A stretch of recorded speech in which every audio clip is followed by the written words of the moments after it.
So we're back working on this 04 BMW 325xi, and I've got a new rear drive shaft for it.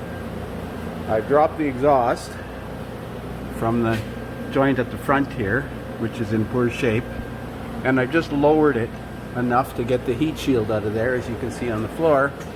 And there we can see the drive shaft, and you can see that hanger bearing. Yeah, can't hold the camera steady. And there's play in this U-joint. So we don't have to mark this shaft because we're not putting it back on. I have a new one. We'll go ahead and install the new shaft. Well, that was fun. This flange at the end of the pinion didn't want to come out. It was rusted in pretty good. I noticed this shaft, the original shaft, has like a 1/4 inch lip, and this one's a lot smaller. Have to double check to make sure that's the same diameter. But here's that hanger bearing that's broken, as you can see. Now you can buy the hanger bearing separate, but the U-joints are staked in and they're not serviceable, and I couldn't find a source for them. This middle U-joint is shot here as well. So we've elected to replace this entire shaft. There is a little stub shaft in the end here. So we have to put some grease in there. Make sure that that has got grease in it. I see it's on this one. It looks the same though.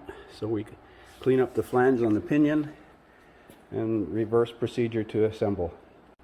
So there's the drive shaft reinstalled. Make sure the hanger bearing goes with the large side up, otherwise the angles will be wrong. These are, I'll put the torques in the link here, 47 foot-pounds back here, 67 foot-pounds up here, and I think these were 34. They're only 8 millimeter, 34 foot-pounds, but I'll double check the torque. And we're ready to put the heat shield back on and reattach the exhaust.